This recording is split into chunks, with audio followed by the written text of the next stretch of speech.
Bonjour à tous, c'est Jean-Luc Roux sur sa chaîne YouTube. Aujourd'hui, nous allons parler de New Space avec Expleo qui envoie son premier nanosatellite en orbite. La société d'ingénierie vient d'annoncer le lancement réussi de son premier nanosatellite développé par le Centre spatial universitaire de Montpellier.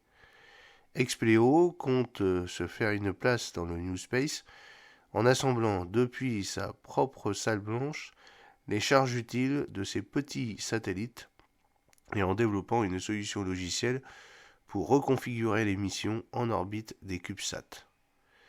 Un nouveau segment qui pourrait aussi l'aider à recruter alors que le groupe a ouvert 550 postes en Occitanie en 2023. Expleo entre officiellement dans la cour du New Space. La société d'ingénierie a annoncé lundi le lancement réussi depuis une fusée Falcon 9 de SpaceX de son premier nanosatellite développé en partenariat de recherche avec le Centre spatial universitaire de Montpellier. Baptisé Enzo, ce CubeSat mesure 10 cm de côté et pèse à peine plus de 1 kg. Un modèle réduit qui intègre tout de même une antenne déployable de 6 mètres et un système de caméra pour soutenir les missions de collecte de données secondaires. L'objectif, observer l'impact des radiations solaires sur la ionosphère. Le nanosatellite Enzo doit mener une mission de 4 ans pour observer l'impact des radiations solaires sur la ionosphère. Ces radiations solaires sont aujourd'hui mesurées depuis le sol, mais avec beaucoup de bruit dans les données. En recueillant les données depuis l'espace, l'ambition est de fournir un signal de référence pour améliorer les performances des stations au sol. Les données d'Enzo seront envoyées aux stations terrestres situées en Antarctique. La charge utile de ce nanosatellite a été assemblée dans la nouvelle salle blanche d'Expleo avant d'être livrée fin 2022 au Centre spatial universitaire de Montpellier qui est chargé de l'intégration du CubeSat. La société d'ingénierie partage depuis peu, près de Toulouse, une salle blanche de 300 mètres carrés avec la PME Sautrem pour finaliser ses premiers nanosatellites.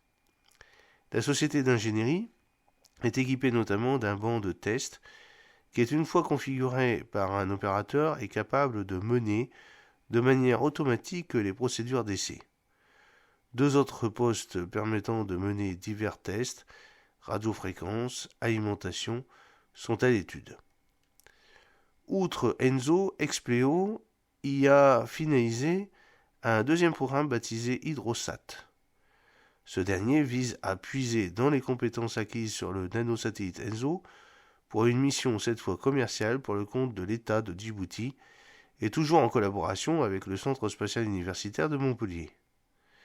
2 petits satellites d'1 kg seront envoyés en orbite pour relever les données de stations météo afin de mieux suivre les changements climatiques dans le pays africain et notamment les niveaux d'eau. Leur lancement est également imminent. Beaucoup d'industriels s'intéressent aux nanosatellites.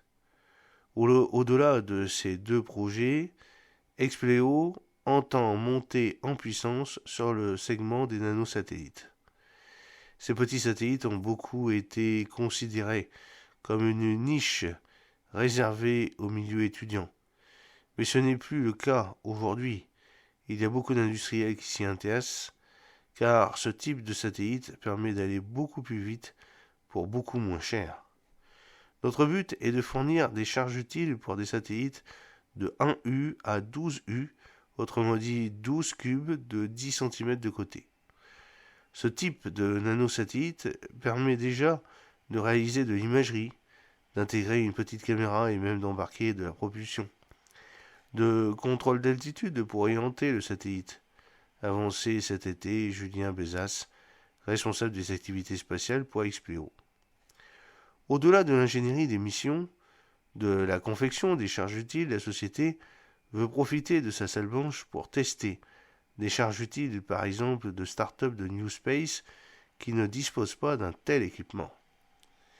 Un nouveau segment pour recruter. Expleo a l'ambition d'aller encore plus loin et vient d'annoncer le développement d'Expello-LISA, une solution logicielle pour reconfigurer les missions en orbite des CubeSats.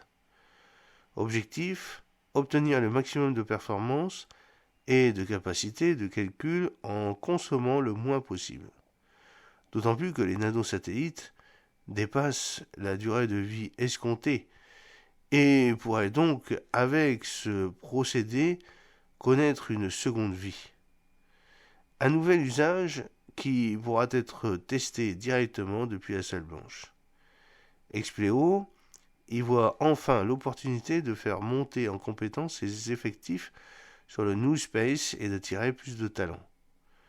Le groupe, qui emploie 2000 salariés en Occitanie, a ouvert 550 postes dans la région rien que sur l'année 2023. J'espère que cette petite vidéo vous a plu. N'oubliez pas de cliquer sur le pouce pour la promouvoir, de vous abonner si ce n'est pas encore fait et de partager cette vidéo sur vos réseaux sociaux. A très bientôt, fidèlement, Jean-Luc O.